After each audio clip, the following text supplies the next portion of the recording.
¿qué tal? Hoy nos reúne el iceberg de... los hongos. Bueno, que no se note que me quede sin ideas. El creador de este iceberg es Damián Rodríguez, que lo posteó en el ahora extinto Hielo Posting, quien por cierto no me contestó los mensajes del Messenger para pedirle permiso sobre utilizar su iceberg, pero bueno, empecemos. Muy bien, este iceberg se dividirá en 3 niveles.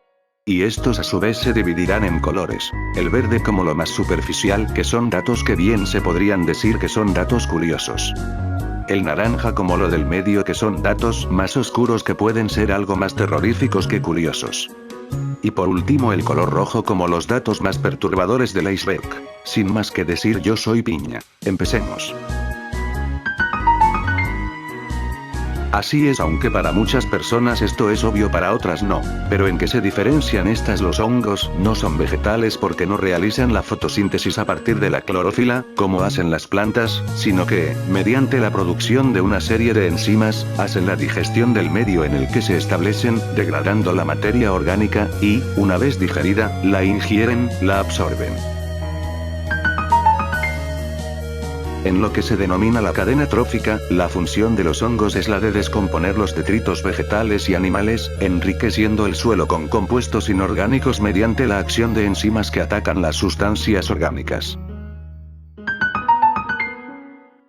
Para entender este punto debemos de saber qué es la micoterapia, así que ponte a estudiar una carrera de medicina integrada.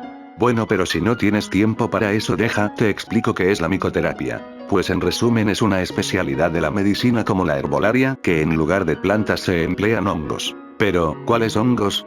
Bueno, hay una gran variedad de estos y solo por nombrar unos: Auricularia auricular judae, Cordyceps militaris, Ericium erinaceus, Ganoderma lucidum, y Lentinula edodes. Los opistocontos, opistoconta, son organismos eucariontes que forman un clado, una rama evolutiva, en el que coexisten algunas formas unicelulares flageladas junto a los hongos verdaderos, fungi, y los animales verdaderos, animalia. ¿Qué?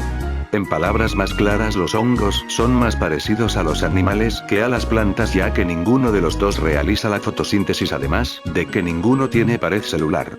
Qué curioso, ¿no? Siempre pensé que los hongos eran más cercanos a las plantas. Así es sorprendente que exista algo así en la naturaleza. Estos hongos habitan en los bosques de todo el mundo, brillan en la oscuridad. La luz emitida por los hongos es de color azul verdoso y está asociada a la enzima luciferasa, que participa en muchos de estos procesos. ¿Qué es el dimorfismo fúngico? Para no complicar más este asunto con palabras que me cuestan entender y que probablemente no entiendas, el dimorfismo fúngico es cuando algunos hongos cambian de levaduriforme a filametosa y viceversa. ¿Pero qué es levaduriforme? Son unos microhongos que están en todos lados y se utilizan para elaborar alimentos como el pan, el queso y bebidas alcohólicas. ¿Y los filamentosas? Son hongos formados por una serie de ramas tubulares llamadas hifas, el conjunto de las cuales forman el micelio. Entonces, para que se entienda, el dimorfismo fúngico es cuando pasa de levaduriforme a filamentosa y ya. Eso es todo. La Etyporus sulpureus, o más conocido como pollo del bosque, es una especie de hongo de repisa que se encuentra en Europa y América del Norte. También puede hallarse en Argentina y Uruguay. Y, sí, es un hongo que al parecer tiene sabor a pollo. Los hidrogenosomas son organelas que producen hidrógeno en hongos anaerobios que no contienen mitocondrias. Es el sitio de fermentación metabólica en estos organismos. Usan protones como aceptores finales de electrones para dar hidrógeno. Se obtienen hidrógeno, dióxido de carbono y acetato a partir de malato, que es el sustrato más importante de los hidrogenosomas para producir energía.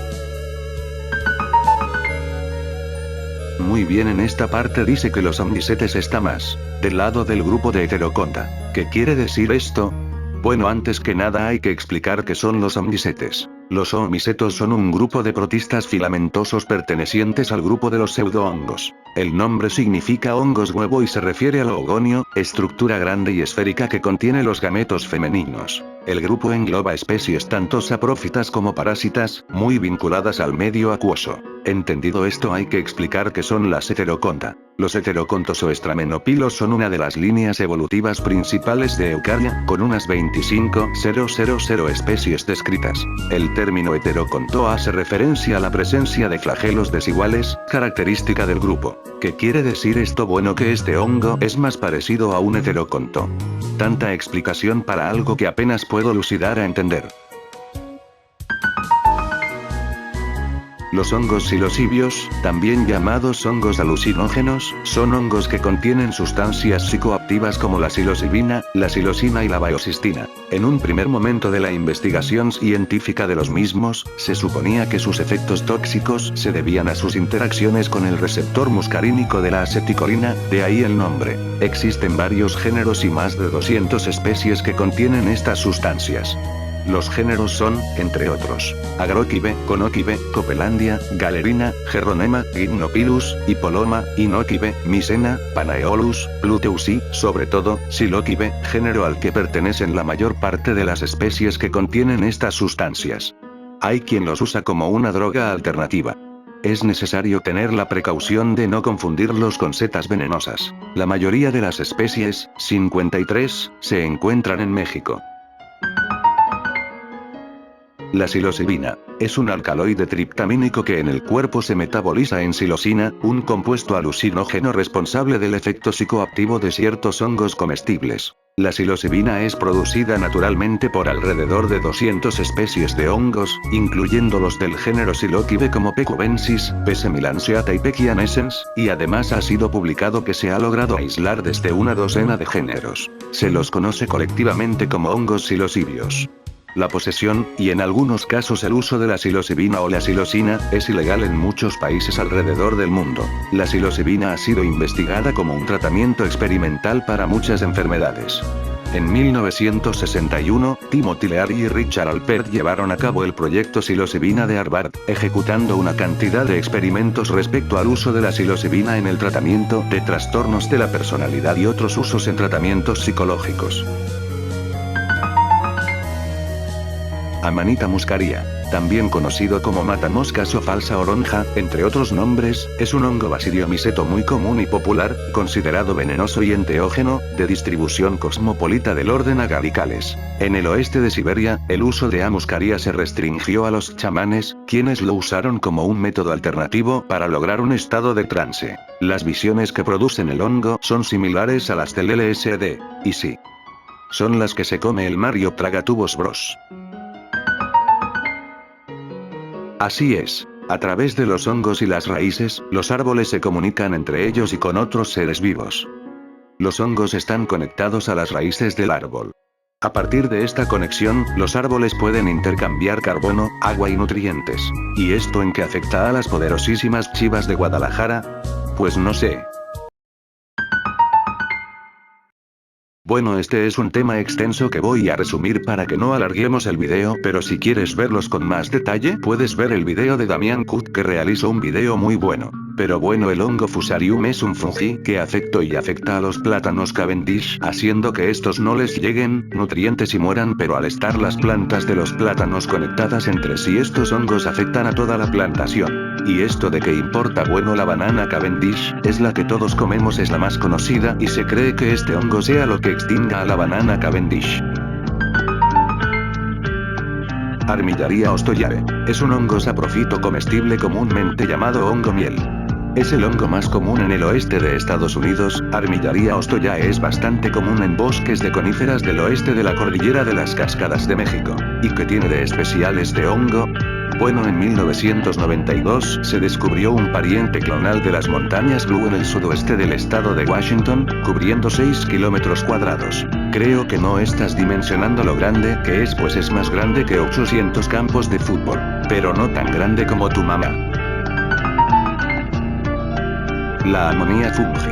también conocido como los hongos de amoníaco, son hongos que desarrollan cuerpos fructíferos exclusiva o relativamente abundante en el suelo al que se le ha agregado amoníaco u otros materiales que contienen nitrógeno. Los materiales de nitrógeno reaccionan como bases por sí mismos o después de la descomposición. Gastón Guzmán Huerta fue pionero en el estudio de los hongos mexicanos, en especial de las especies alucinógenas. Su exhaustiva labor de campo lo llevó a fundar la colección de hongos del herbario de la Escuela Nacional de Ciencias Biológicas, la más grande e importante en América Latina, y la del Instituto de Ecología en Veracruz. Lamentablemente murió a la edad de 83 años en el 2016. La Beauteria bassiana es un hongo ascomiceto mitospórico que crece de forma natural en los suelos de todo el mundo.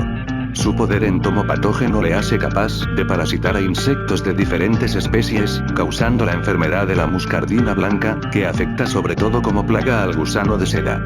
Pertenece a los hongos entomopatógenos y actualmente es utilizado como insecticida biológico o biopesticida, controlando un gran número de parásitos de las plantas como orugas, termitas, moscas blancas, áfidos, escarabajos y tisanópteros. Las levaduras asesinas. Son levaduras que segregan una proteína tóxica, llamada toxina killer, que mata a otras levaduras del mismo o diferente género. La levadura killer obviamente es inmune a esta toxina. Estas levaduras asesinas se utilizan en la fermentación del vino, para asegurarse que la fermentación ha sido llevada por una variedad concreta de levadura. Estas levaduras tan conflictivas se descubrieron en 1963 por Bevan y Macower, quienes observaron 3 fenotipos diferentes respecto al carácter asesino o killer de estas levaduras. El fenotipo killer, levaduras que son productoras de la toxina. El fenotipo sensible, si no producen la toxina y se ven afectadas por ella. El fenotipo neutro, si ni producen la toxina ni les afecta. ¿Qué hace esta toxina? Explicado muy simplificadamente, lo que hace esta toxina es fijarse sobre los receptores glucídicos de la pared celular de la cepa killer sensible, interfiriendo en el gradiente electroquímico de la membrana citoplasmática y provocando la muerte celular. Cordyceps unilateralis. Es una especie de hongo ascomiceto de la familia Clavicipitaceae, que tiene la peculiaridad de convertir en zombie a las hormigas. El proceso en el cual es que una hormiga se infecta con el hongo poco a poco invade su sistema nervioso y lo controla y obliga a la hormiga a subir a lo más alto de una planta. Para que la hormiga no caiga, el hongo hace que ésta muerda el tallo de la planta para que ésta se adhiera a la planta. Después de eso el hongo espera al mediodía, cuando el sol es más fuerte, para liberar sus esporas y comenzar el ciclo una vez más. Esta es la razón por la cual el video se retrasó tanto en salir. Este es un tema que no pude entender, y no les quiero mentir y poner todo el texto de Wikipedia que no entenderíamos. Además de hacer más complicado el iceberg y aburrido. Pero les digo en serio que no pude entender nada del tema. Si tú estudias o sabes algo sobre este tema, me gustaría leerte. Batrachoxytrium dendrobatidis. Rayos, hasta parece un trabalenguas. Es un hongo quítrido que amenaza la población mundial de anfibios, a los que causa la enfermedad denominada quitridiomicosis. ¿Pero qué es la quitridiomicosis? La quitridiomicosis es una enfermedad infecciosa que afecta a los anfibios, causada por un hongo de la división Chytridiomycota, Batrachoxytrium dendrobatidis. La quitridiomicosis es una posible causa del preocupante declive, que puede llevar a su extinción, en las poblaciones de anfibios en el oeste de América del Norte, América Central, América del Sur y el este de Australia, no disponiéndose, por ahora, de un tratamiento eficaz para combatir la enfermedad en las poblaciones silvestres. El término micotoxicosis hace referencia a un amplio grupo de intoxicaciones causadas por la inhalación, el contacto directo o la ingestión de alimentos que han sido contaminados con micotoxinas, las cuales son metabolitos tóxicos producidos por una gran variedad de hongos filamentosos, entre los que se destacan los géneros Aspergillus, Fusarium, Claviceps, Penicillium y Stachybotrys. Los efectos adversos de las micotoxinas incluyen problemas en el crecimiento infantil, defectos en el desarrollo del tubo neuronal, daños al sistema inmunológico, enfermedades renales, y mayores probabilidades de desarrollar cáncer de hígado y esófago. El misetismo es la intoxicación producida por la ingestión de setas silvestres, que puede presentarse clínicamente con diferentes síndromes toxicológicos, dependiendo de la especie de hongo involucrada y sus toxinas. Las micosis sistémicas son enfermedades que afectan primariamente el aparato respiratorio, pero pueden diseminarse y afectar varios otros órganos. Considerando que no son enfermedades de notificación obligatoria, la prevalencia de estas enfermedades está subestimada. Esto es muy grave debido a que en la mayoría de los casos los infectados no se dan cuenta que están enfermos hasta que la situación se complica.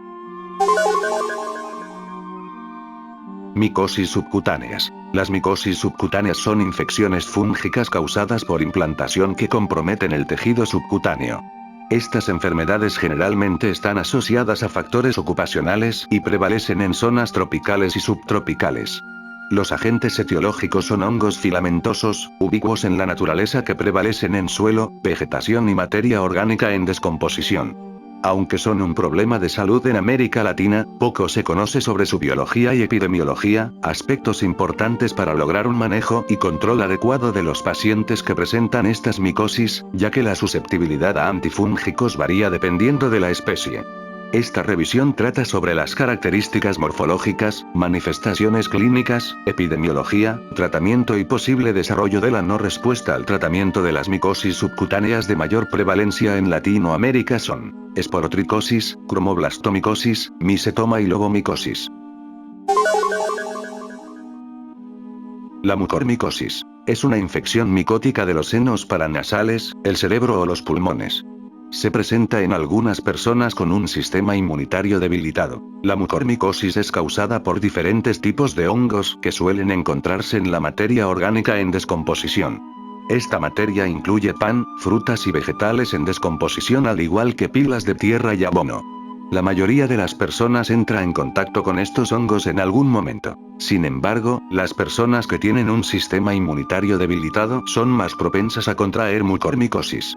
Esto incluye a personas con cualquiera de las siguientes afecciones: SIDA, quemaduras, diabetes, por lo regular diabetes mal controlada, leucemia y linfoma, uso prolongado de esteroides, acidosis metabólica, mala alimentación, desnutrición, y el uso de algunos medicamentos. La mucormicosis puede involucrar una infección de los senos paranasales y del cerebro llamada infección rinocerebral. Puede empezar como una infección sinusal y luego provocar inflamación de los nervios que provienen del cerebro. También puede causar coágulos de sangre que bloquean los vasos hacia el cerebro. Una infección de los pulmones llamada mucormicosis pulmonar. Neumonía que empeora rápidamente y que se puede diseminar a la cavidad torácica, el corazón y el cerebro. Otras partes del cuerpo. Mucormicosis del tracto gastrointestinal, la piel y los riñones.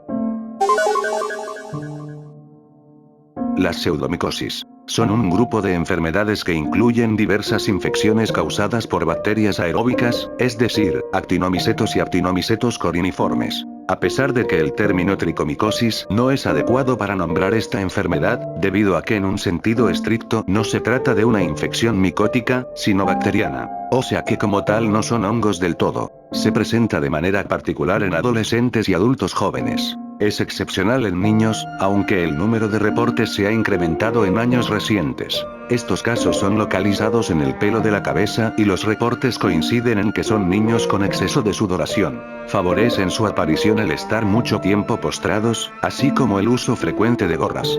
No existe preferencia de raza y sexo, aunque en nuestro medio observamos más pacientes masculinos, porque la mujer tiene la costumbre de afeitarse el vello axilar. Se ha reportado transmisión de persona a persona, sobre todo en grupos que conviven en hacinamiento, como soldados y deportistas. Y esto que tiene de terrorífico, que es algo que te podría pasar a ti o a algún familiar que no cuida su higiene personal. Micotoxinas carcinógenas. Se realizó una revisión de las micotoxinas, de las cuales las aflatoxinas son las más frecuentes y junto a las ocratoxinas y fumonicinas son productoras de cáncer en el hombre. Se hace referencia a los aspectos históricos de su descubrimiento, algunas de sus características generales fundamentales y qué se puede hacer para disminuir de alguna manera la aparición del cáncer, el cual constituye hace años la segunda causa de muerte en Cuba. Y se debe tratar de tomar medidas dentro de lo posible para evitar esta enfermedad, como lo es educar a las personas en varios aspectos nutricionales para que realicen una alimentación balanceada y además mejorar las condiciones ambientales para lograr la no contaminación de los alimentos. En pocas palabras, es un hongo que te puede dar cáncer. Cándida es el nombre científico de una levadura. Es un hongo que vive en casi todas partes, incluso dentro del cuerpo humano. Por lo general, el sistema inmunitario mantiene los hongos bajo control. Si está enfermo o toma antibióticos, pueden multiplicarse y causar una infección. Las infecciones por cándida afectan distintas partes del cuerpo de distintas maneras. El mugueto candidiasis oral es una infección por hongos que causa manchas blancas en la boca. La esofagitis por cándida es muguet que se disemina hacia el esófago, el tubo que lleva la comida desde la boca hacia el estómago. Provoca dolor o dificultades para tragar. Las mujeres pueden tener infecciones vaginales por cándida, lo que causa vaginitis. Las infecciones en la piel por cándida causan picazón y erupciones cutáneas. La candidiasis en la sangre puede poner la vida en peligro. Los antimicóticos pueden eliminar las infecciones por cándida en la mayoría de las personas. Si tiene un sistema inmunitario debilitado, el tratamiento puede ser más difícil. ¿Y la malassezia qué es? Es un género de hongos. Se encuentra normalmente en la piel de los animales, incluidos los humanos, y es la causa de la pitiriasis versicolor. ¿Pero qué es la pitiriasis versicolor? La tiña versicolor es una infección fúngica frecuente de la piel. El hongo afecta la pigmentación normal de la piel, lo que da lugar a la formación de pequeñas manchas decoloradas. Esas manchas pueden tener un color más claro o más oscuro que el de la piel que las rodea, y afectan, con mayor frecuencia, al tronco y a los hombros. La tiña versicolor se presenta, más comúnmente, en los adolescentes y en los adultos jóvenes. La exposición al sol puede hacer que la tiña versicolor sea más evidente.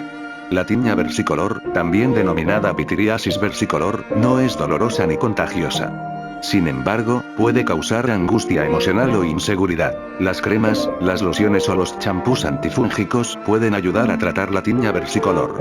No obstante, incluso después de un tratamiento exitoso, el color de la piel puede continuar siendo irregular durante varias semanas o meses. A menudo, la tiña versicolor reaparece, sobre todo en climas cálidos y húmedos. Las aflatoxinas son un tipo de toxinas producidas por ciertos hongos en cultivos agrícolas como el maíz, el maní o cacahuates, la semilla de algodón y los frutos secos, de cáscara dura como las nueces. Se cree que Estados Unidos tiene armas biológicas usando aflatoxinas, y que las usará contra Irak en una futura guerra. ¿Pero qué daño causan las aflatoxinas? La exposición crónica a las aflatoxinas tiene varias consecuencias para la salud, a saber, las aflatoxinas son carcinógenos potentes que pueden afectar a cualquier órgano o sistema, y especialmente al hígado y el riñón. Son causa de cáncer hepático y se han relacionado con otros tipos de cáncer. Muchas gracias por quedarte hasta el final del video. Yo soy Piña. Nos vemos hasta el siguiente video. Bye bye.